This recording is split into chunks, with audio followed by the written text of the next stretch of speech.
music festival that drew hundreds of thousands of young people to a dairy farm in White Lake, New York over the weekend came to an end today. We have a report from...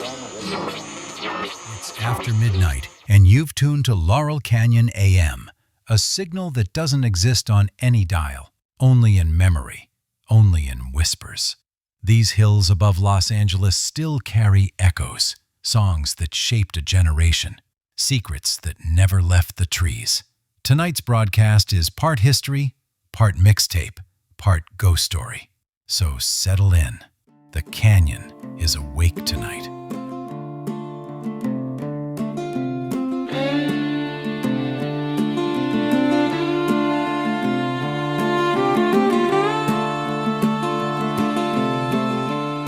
It was a Santa and a wind. That's when the trouble did begin. One blew my friend right off the map. No one knows where she landed at.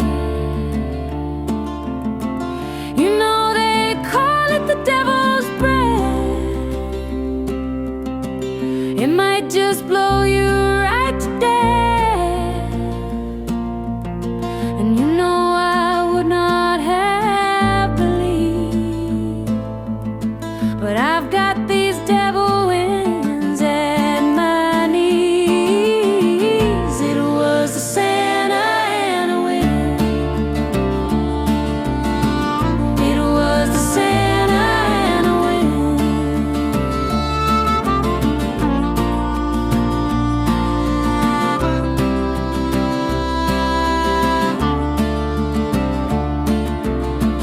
It was the Santa and a winds, and when they come, they do not end. And when they go, they don't say where. All you can do is sit and stare. And they might blow the memory of me. They might blow it to the sea, but I cannot see the sea for the trees, and I cannot feel the sun for the breeze. It was the Santa and a wind. It was the Santa and a wind. It was the Santa and a wind. It was the Santa and a wind.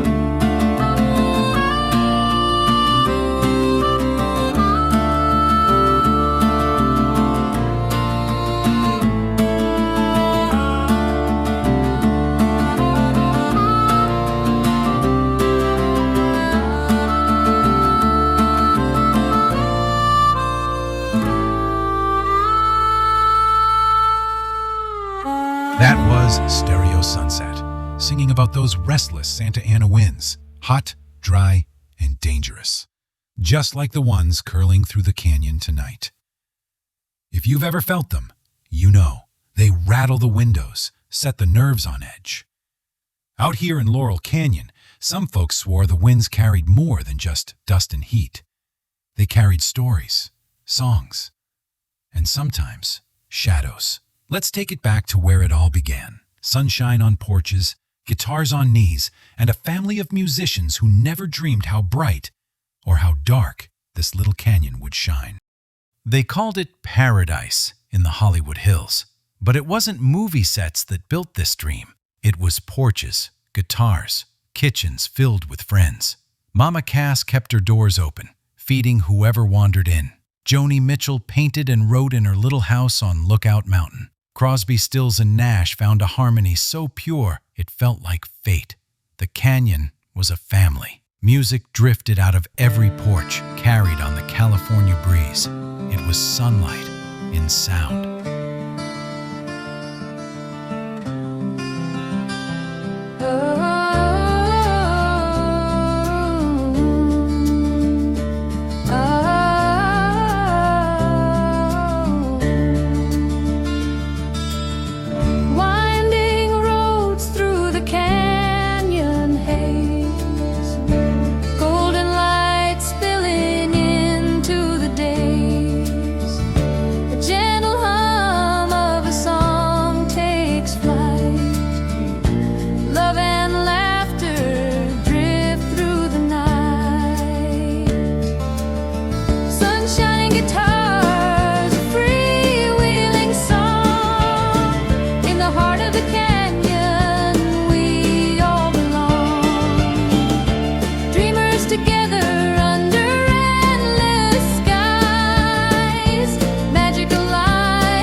Crosby's voice drifting through the door.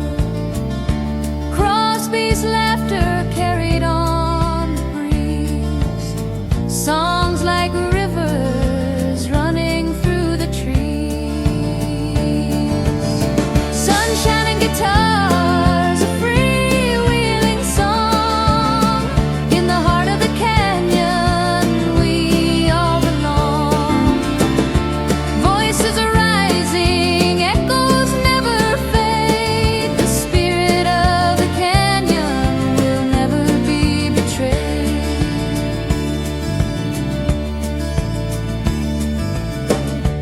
Painted sunsets on the hillside stone. Every melody a place we called home. Stars were brighter when the nights were long. Every heartbeat turning into song. Sunshine and guitars, we were young, we were bold. In the canyon of dreams, the stories unfold. Carry the echoes wherever you are. Forever we'll shine with sunshine and guitar.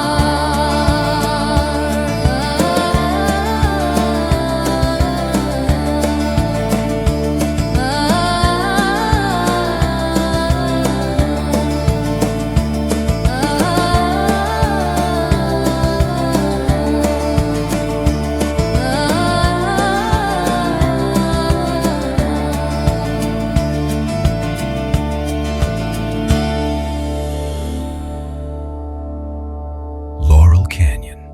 It looked like paradise hiding inside a big city. Winding, hilly, serene. Roger McGuinn of the Byrds said it was like living in the country, but you were in Los Angeles. A woody neighborhood in the Hollywood Hills, threaded by Laurel Canyon Boulevard. Dirt roads leading to hilltop views. Timber houses with big windows. Leafy gardens fragrant with eucalyptus. At night you could hear coyotes, owls, and the strum of acoustic guitars drifting through the dark. David Crosby called it magical. 4 or 5 minutes down the hill and you were on the Strip, stepping into Hollywood. But up here, you were free. Away from the noise. And critically, it was cheap. Mark Volman of the Turtles said it plain. You didn't move there because you were rich. You moved because it was affordable. Right in the middle of town.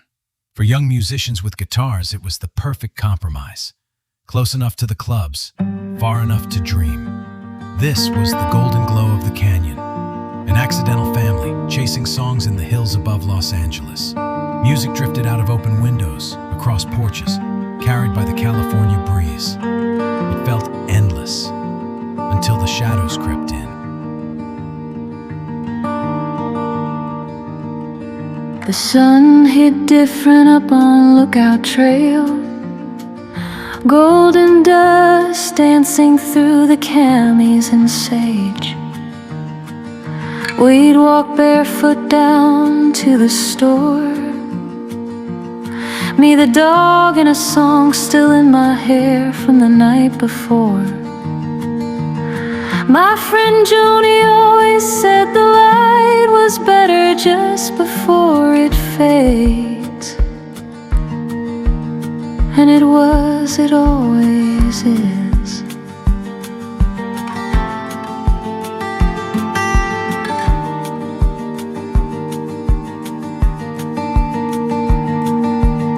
Summer dresses, tangled straps, straw bags slung low, no rush, no naps. Someone strumming a few houses down, a melody catching on the warm canyon sound. Windows open, voices raw, we gave each other songs like secrets. Oh, the canyon days, where music floated through eucalyptus haze, faces half shadowed by wide-brimmed dreams. Love was loose and time wore seams. We didn't know it wouldn't last, but it felt like forever just then.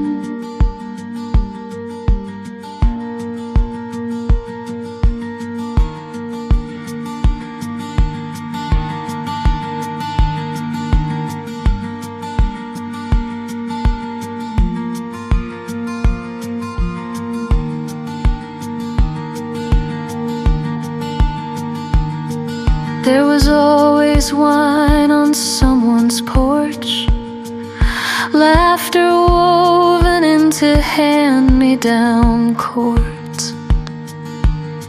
We didn't take pictures, we just were. And now it's all a blur of heat and soul and dust, but it's mine. Trade a single day. Oh, the canyon days, where harmony rose like morning haze. A rusted gate, a record spun, someone always chasing the sun. We didn't say goodbye, we just drifted, like the songs we left behind. Still sometimes, when I hear the wind through pine, I think I hear us in another time.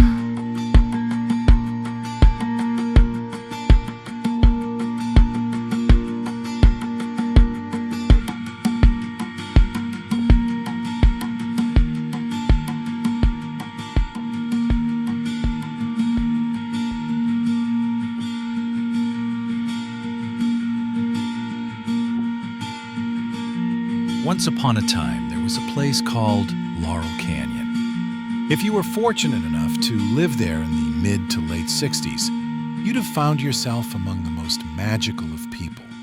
Artists, musicians, writers, singers, painters, an idyllic setting.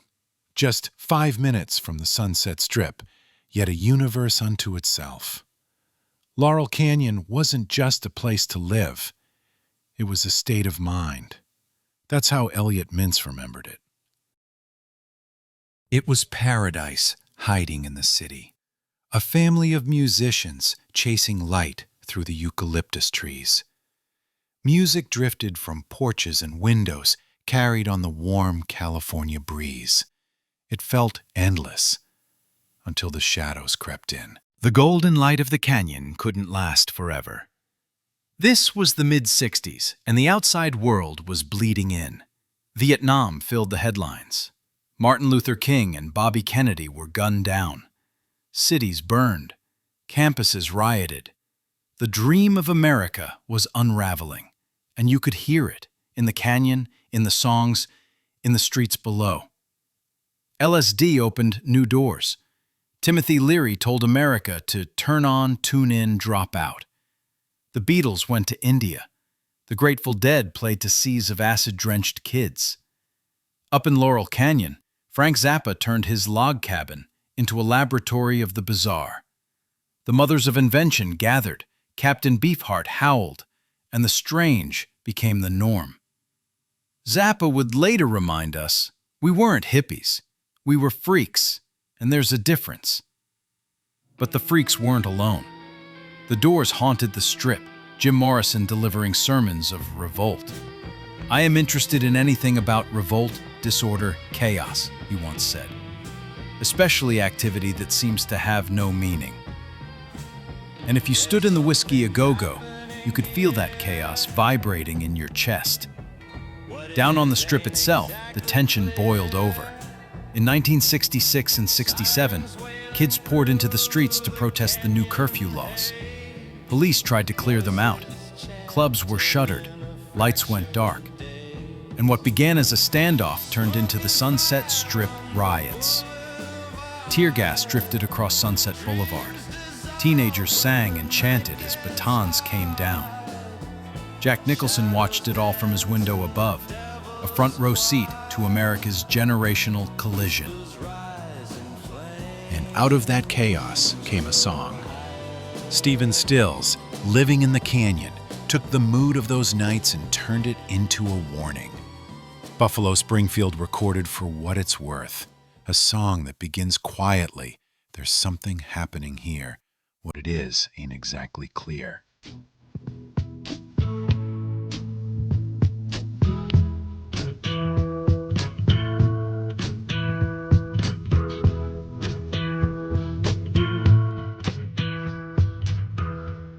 But the chorus rang louder than the tear gas. Stop, children. What's that sound? Everybody look what's going down. Neil Young would later admit, there was a lot of angst in the air, and it came out in the music. Suddenly, folk music wasn't just about love and peace. It was about fear, protest, survival. Songs became dispatches from the front lines of a cultural war. From Laurel Canyon porches, musicians were watching America fracture in real time.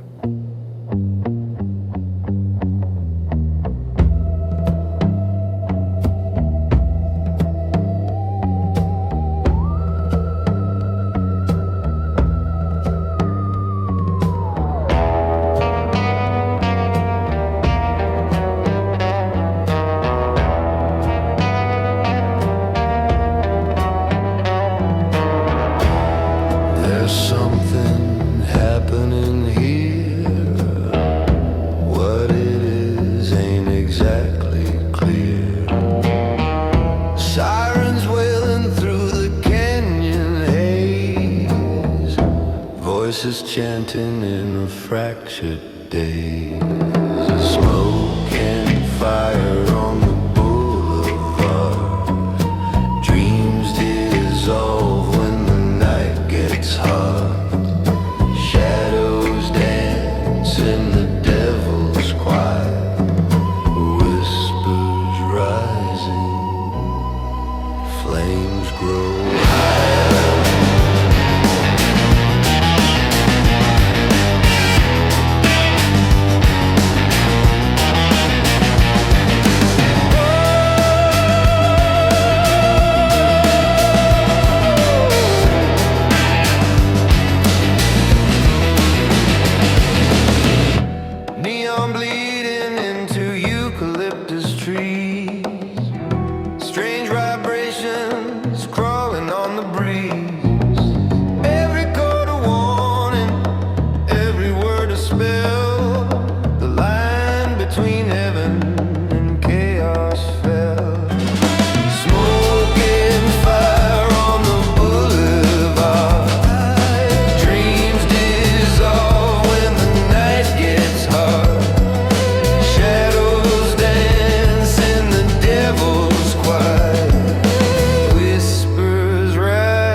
Preachers moan, crowds are marching made of stone.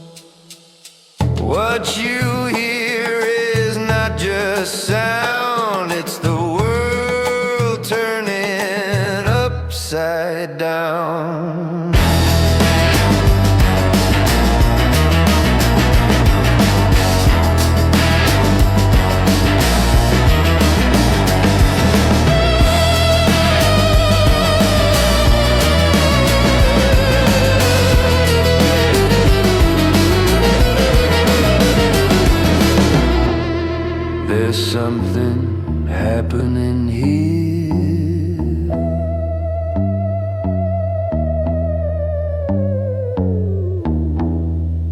There's something happening here, but the truth may never be clear.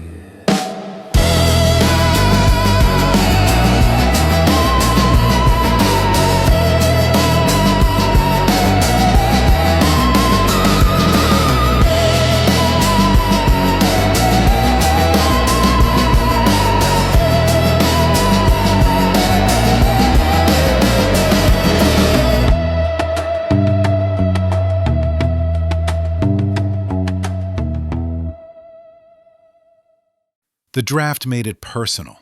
Young men in the canyon had numbers pulled. Friends marched off to Vietnam, sometimes never to return.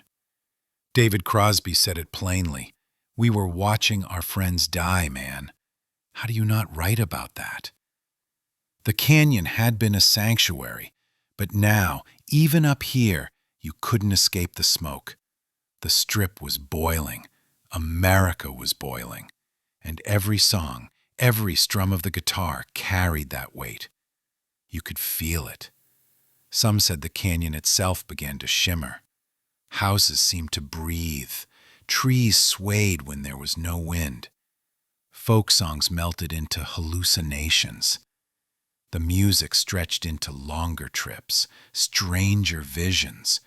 Safe on the surface, yes, but no one who lived here could deny it. The dream was bending. Reality itself was bending, and once bent, it never snapped back again.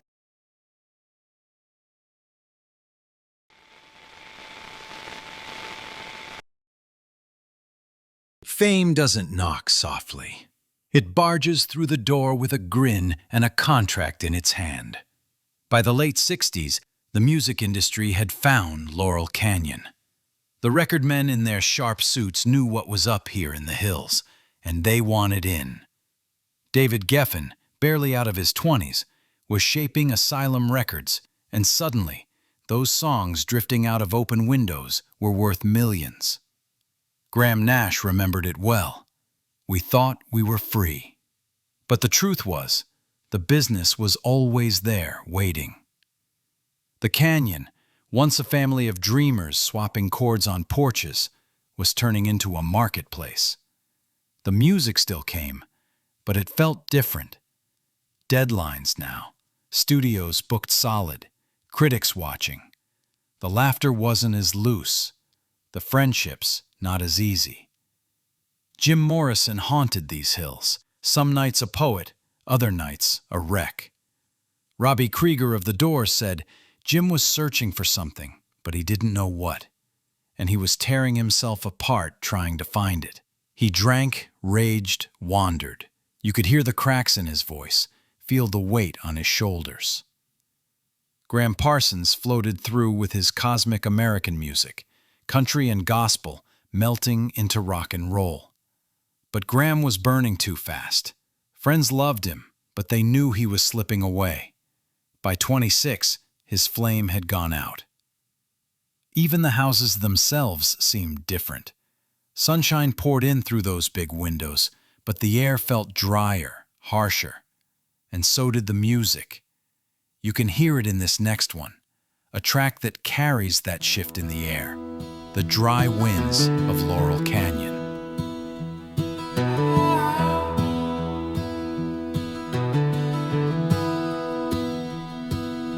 The canyon hums with a lonesome tune. Dry winds whisper through the afternoon. Dust kicks up where the shadows lean. Golden light caught in the evergreen. An old coyote howls far and faint. Echoes fading like a memory's pain.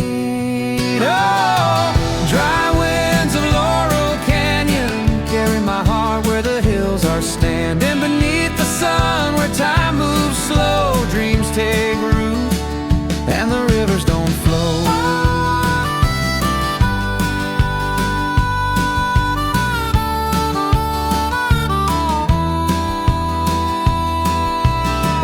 Red-tailed hawk rides the heat above, circles high like a question of love. Jacaranda blooms drift away, purple carpets where we used to lay. I hear guitars from a neighbor's yard, song still healing where the wood is scarred. Oh, dry winds of Laurel Canyon carry my heart where the hills are standing beneath the sun, where time moves slow, dreams take root, and the rivers don't flow.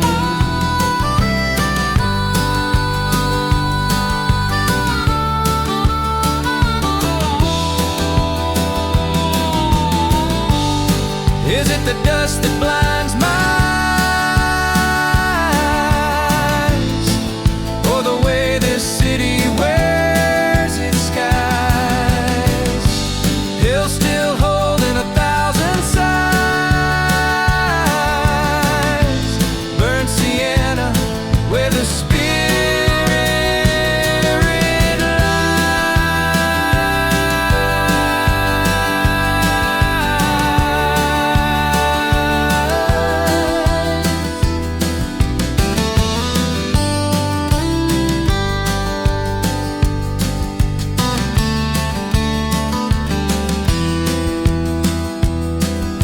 a lonely road bends through the canyon's key.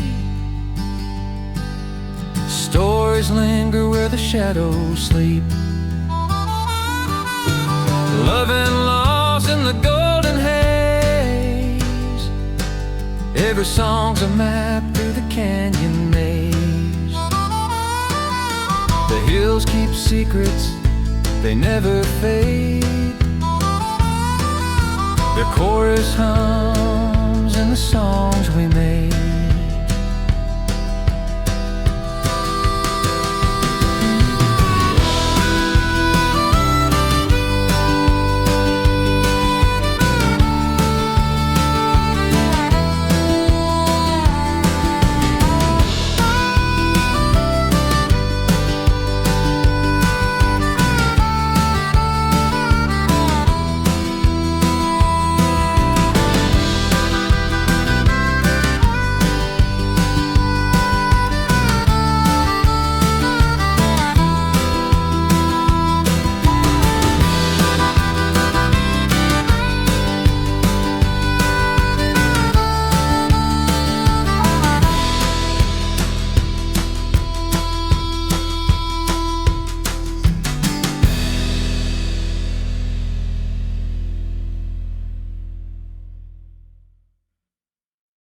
That was StereoSunset with Dry Winds of Laurel Canyon. You can almost feel it in your bones, that change in the air, the weight settling on the music, the innocence slipping through the cracks. Because fame brought more than money. It brought egos, arguments, collaborations breaking apart, credits fought over. The family feeling that Mama Cass and Joni Mitchell once nurtured was fracturing. What was once a circle of friends was now a wheel of rivals. And beneath it all, whispers. Stories of strangers hanging around the canyon, men who weren't playing music, who weren't part of the scene, but seemed to be watching from the shadows. Too easy to ignore, too strange to forget. Crosby would later reflect, "We were chasing light, man, but we didn't notice how dark it was getting." That darkness is what we're heading into now. The canyon still sang, but the harmonies carried an unease, a tremor in the sound. You could sense it, a darker undercurrent running just beneath the surface. You can hear it in this next track, The Dark Side of the Canyon.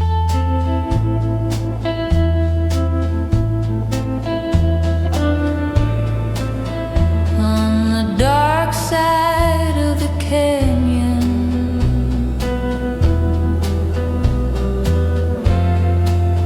where sun forgets to go.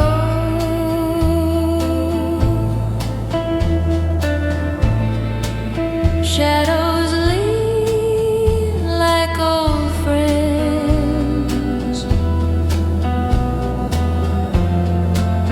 on the fences by the road.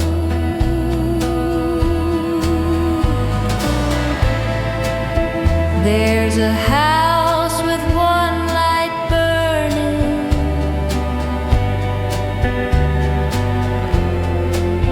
and a song no one should know. It's not all golden hour here. Some nights carry weight you feel, like a truth you can't hold on to, or a name you shouldn't say. On the dark side of the canyon, the music plays a different way.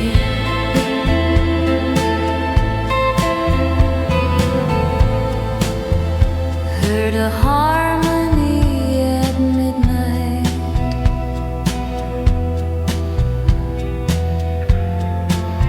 from an open upstairs door.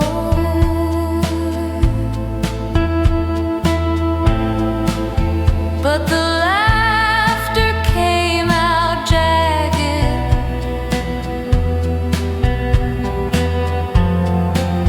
and the chords don't ring no more.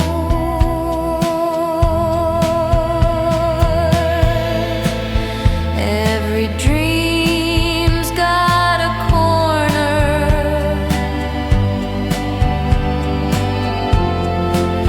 where the dust don't catch the sun. And maybe I'll go walking there when the silver moon is low, to see the stories hiding in the streets the tourists don't go.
StereoSunset there with Dark Side of the Canyon. And if you listen closely, you can hear where this story is headed. The dream is cracking, the shadows lengthening, and whispers are about to become screams. Because just over the ridge, a man named Charles Manson was waiting. And when his family stepped into the story, everything changed.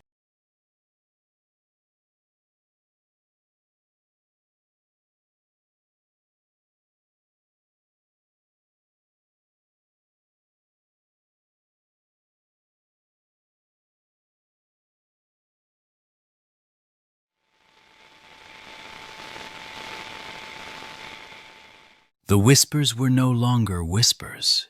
They had faces now. Charles Manson, failed musician, cult prophet, drifter with a guitar and a dangerous kind of charm. For a moment he was just another shadow on the edge of the canyon scene. Dennis Wilson of the Beach Boys let him crash, even recorded one of his songs. Wilson would later say, "At first he seemed gentle, But then I saw the darkness. That darkness gathered a family, and they moved just over the hill to Spahn Ranch. An old Western movie set turned into a stage for apocalypse. Dust and heat, wooden shacks, wild-eyed girls dancing barefoot in the dirt. At night, Manson preached about helter-skelter, a race war, the end of the world, and a twisted salvation only he could lead. And too many listened. One canyon away, the music was still playing, but something in the air had changed. And then, in August 1969, the storm broke.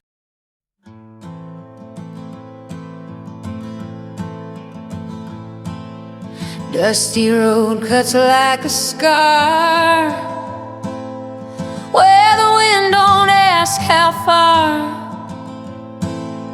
Horses in the dry heat, they never run. Shadows in the canyon fold, stories carved in dirt so old. The sun bleeds down, no place to run. Spahn Ranch whispers, Spahn Ranch cries, underneath the desert skies. What's the truth? What's the lie? Spahn Ranch whispers, Spahn Ranch dies. I wouldn't allow my speed on that ranch. I kick ass over there. I don't allow that stuff around me. I take a little grass and a little LSD, but none of that was destructive. Anyway, you can ask any of them other girls, they'll tell you that the other side of this game, I don't play drugs. Wooden boards creak, ghosts don't sleep. Silent nights where secrets seep. Dreams get tangled in the wire. Bare feet on a splintered floor, wishing I could walk through that door. But the dust keeps pulling me higher. Do you feel it? Do you hear it? A voice you can't name, but you fear it. Spahn Ranch whispers, Spahn Ranch cries, underneath the desert skies. What's the truth? What's the lie? Spahn Ranch whispers, Spahn Ranch dies.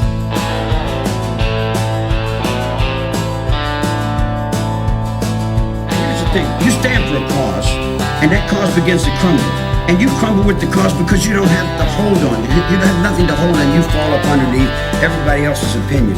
And you're turned around by what they think because you're looking back on society, and she's not been in jail long enough to know that society that she's thinking about is not the society that's really going on. The society 25 years ago that she has in her mind is gone. That society moved on. There's another back window on this tree.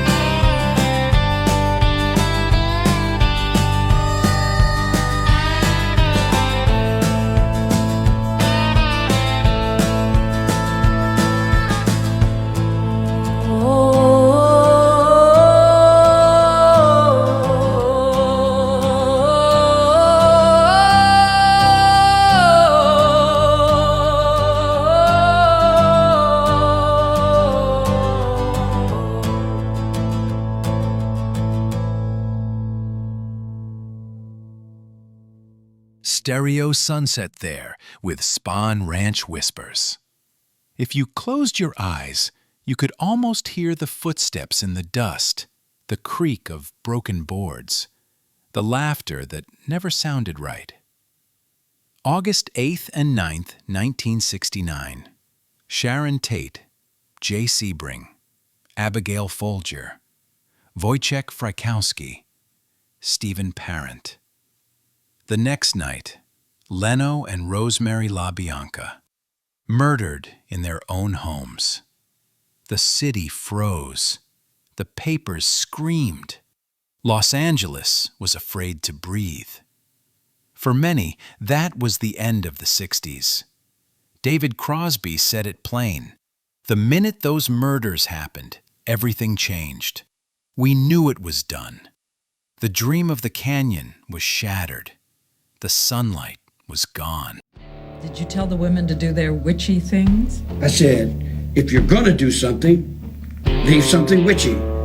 Just like I would tell you, if you're gonna do something, do it well. Are you so afraid, locked inside your mind? Go down to the morgue, see the bodies left behind. Tex rode the night to a house he knew. Loaded veins, painted truth in blue. Leave something witchy, a sign in the fire. Do it with your soul, do it with desire. I walk on my way, it's all I own. In the underworld, I made my home.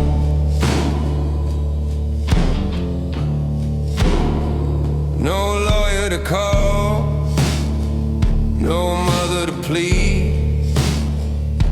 I lived in a cave where the walls still bleed. Revolution whispers through a broken door. When you cry for peace, I'm already at war. Leave something witchy, a sign in the fire. Do it with your soul, do it with desire. I walk on my word, it's all I own. In the underworld, I made my home. I don't exist in your world of law. King George rises when the courts withdraw. Crazy as a hatter, mad as a sea. But madness means nothing when it lives in me.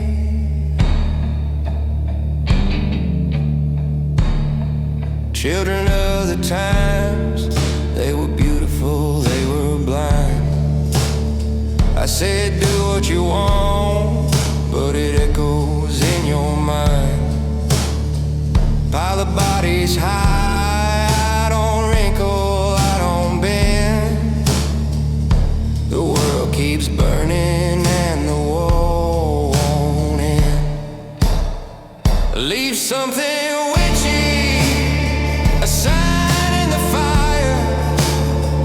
Do it with your soul, do it with desire. I walk on my word, it's all I own. In the underworld, I made my home. In the underworld, I made my home.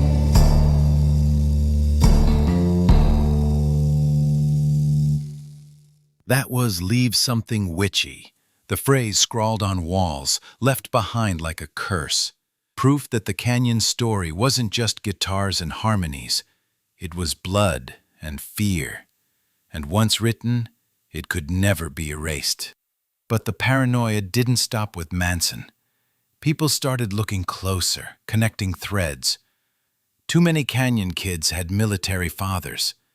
Jim Morrison's dad, an admiral at the Gulf of Tonkin. Frank Zappa's father, chemical warfare. Stephen Stills, Graham Nash, countless others with ties that looked too neat to be coincidence. And above it all, high on Lookout Mountain, sat the Air Force Film Studio. Officially a Cold War facility for nuclear test reels. Unofficially? Who knows? Some say it was a propaganda hub. Others say it filmed things the public was never meant to see. Conspiracy or coincidence? The questions still echo. Dave McGowan would later argue Laurel Canyon was no accident at all, but a psyop, a manufactured dream designed to fracture. Believe it, dismiss it. Either way, the paranoia seeped in like smoke. And if you thought the darkness left with Manson, you'd be wrong. Because just over a decade later, the canyon's neighbor would write its own bloody chapter. Here in Hollywood, land of fantasy and dreams. But there's a sinister underside here, too. Behind me, Laurel Canyon, where many of the stars seek their privacy. But it's also the scene of the most sensational crime since the Manson massacre. Our David Lee Miller follows this nightmare, which is still unfolding, the Laurel Canyon murder.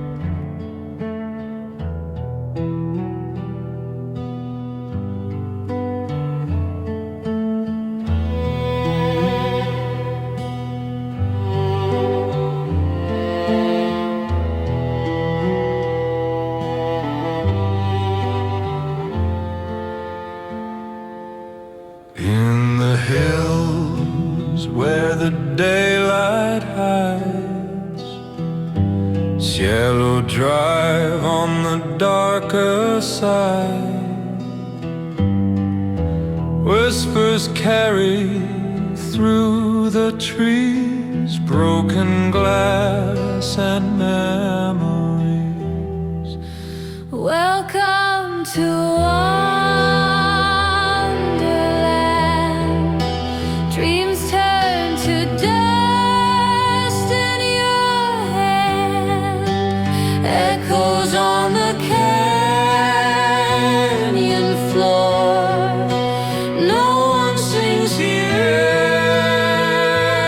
anymore.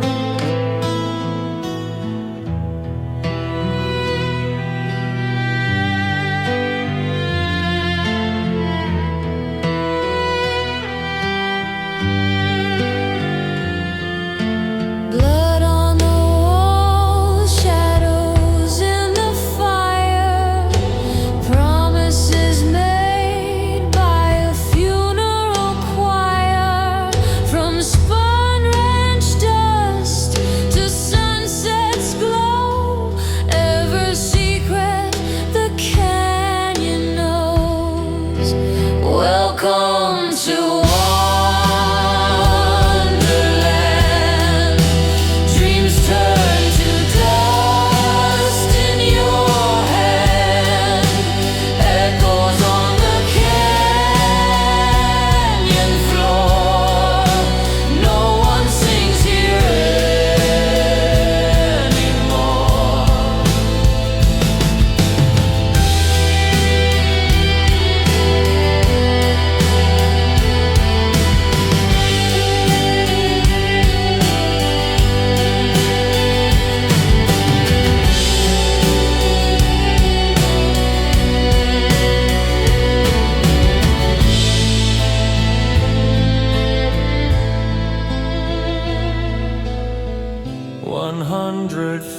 150 carved in stone.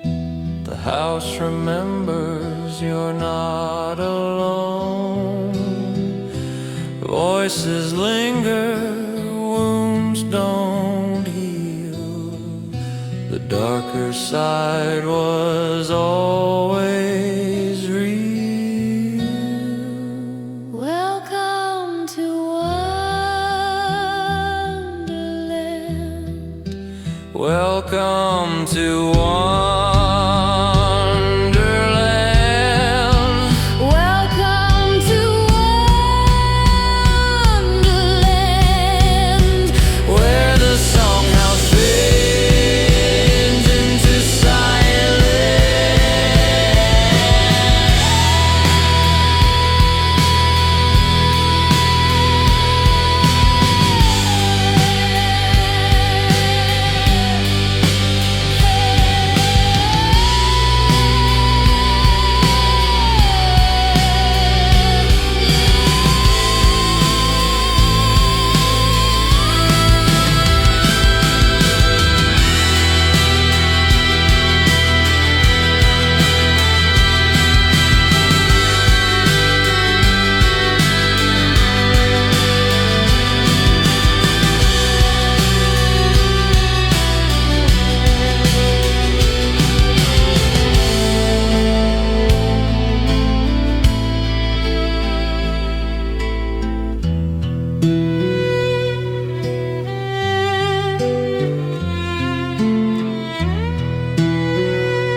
StereoSunset with Wonderland, 10,050 Cielo Drive. A song for another nightmare. July 1st, 1981. Wonderland Avenue. 4 people bludgeoned to death in a drug house. One of the grisliest crimes in Los Angeles history. The Wonderland murders. A canyon once again stained with fear. Different decade, different names, but the feeling was the same. Violence, drugs, paranoia. Another paradise poisoned. Another echo of the dream gone wrong. By then, Laurel Canyon's golden glow was long gone. The houses were the same, the eucalyptus still fragrant, but the air carried something heavier. For some, the canyon was no longer a sanctuary. It was haunted ground. And yet, even in the darkest nights, the music still played. Echoes through the hills, echoes that refused to die. But the canyon would never sound the same again.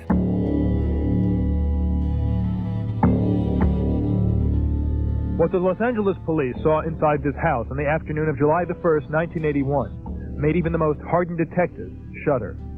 It looked as if someone had walked through the house with buckets of blood and just threw the buckets of blood everywhere, and that's pretty close.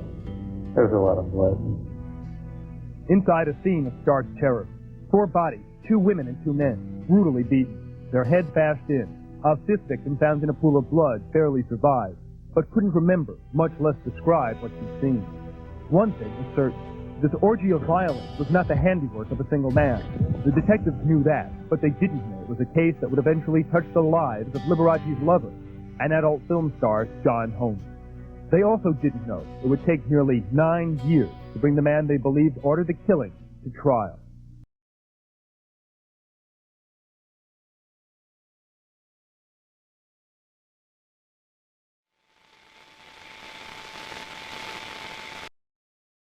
By the 1970s, Laurel Canyon was no longer the wide-open secret it had been. Fame had settled in, shadows had fallen, and the golden glow of those first years felt further and further away. But memory has a way of softening the edges, of bringing back the moments that mattered most. Not the scandals, not the fear, but the nights that turned gold, and the mornings that lingered slow. In 1967, David Crosby walked into a coffee house on Coconut Grove, and there she was, singing the kind of songs only angels could know. He fell for her fire, and he carried her back to the canyon. For a time, it felt like forever. And even when forever didn't last, the music did. It always does. This next one carries that memory, that blend of harmony and heartache, the echo of a summer that still lingers in the canyon air. This is Coconut Grove 67.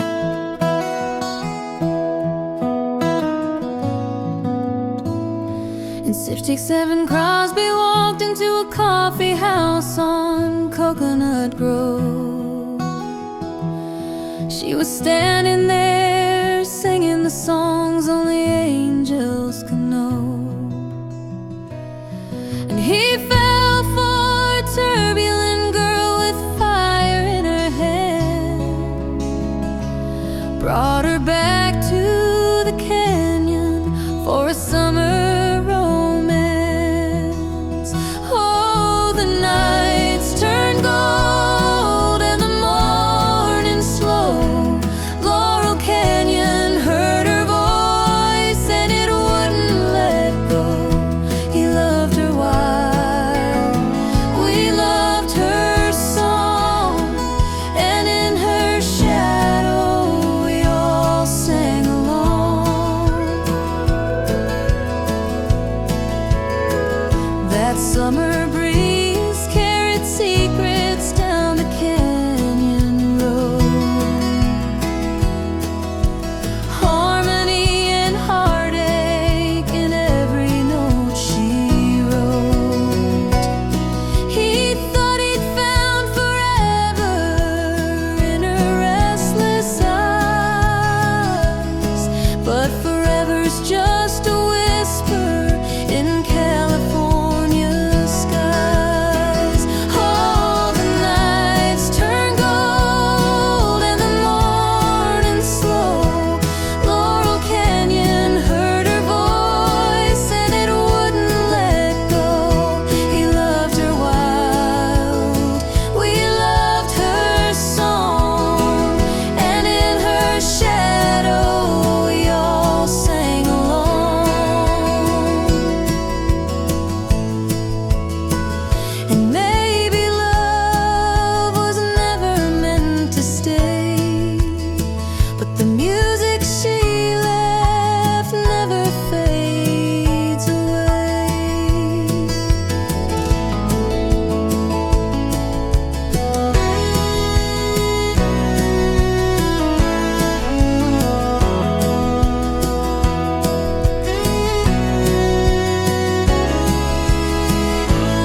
when Crosby walked into a coffee house on Coconut Grove.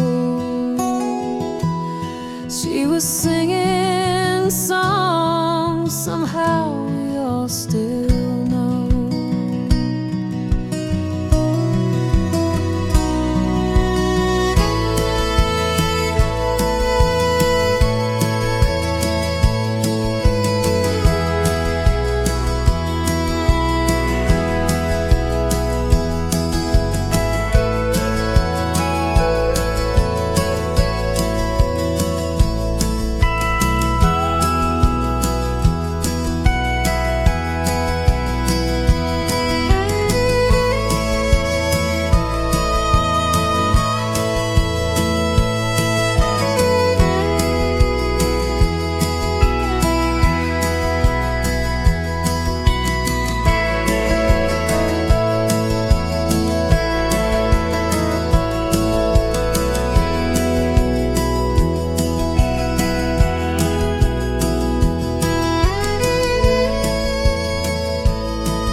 That was StereoSunset with Coconut Grove 67, a song about love that didn't last, but music that never faded.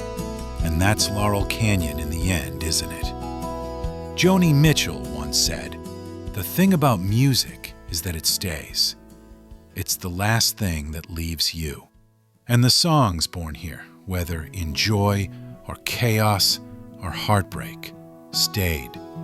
They circled the world, carrying the voices of the canyon long after the fires burned out. The dream of Laurel Canyon may have cracked, but the music is still here. In every harmony, in every echo, in every night when the breeze carries secrets down the canyon road. The question was never if the music would last. The question was whether we'd ever hear it the same way again. You've been listening to Laurel Canyon AM, 60 minutes of golden light and long shadows. A place where coyotes sang with poets, where porches shook with harmony, where paradise cracked and ghosts slipped in. Maybe it was just a neighborhood in the Hollywood Hills, dirt roads, timber houses, eucalyptus swaying in the night. Or maybe it was something more, a frequency, a state of mind, a dream that burned bright and then burned out. The music hasn't left. It never will. You can still hear it if you listen closely. A Joni Mitchell chord carried in the wind. A Neil Young refrain echoing through the trees. Buffalo Springfield warning that something's happening here, and it always will be. This broadcast doesn't exist on any schedule, no station number on your dial. It's the signal that drifts in after midnight, the one you're never quite sure you really heard. But if you tuned in, if you've stayed with us this far, then you felt the echo. And that's all Laurel Canyon ever was.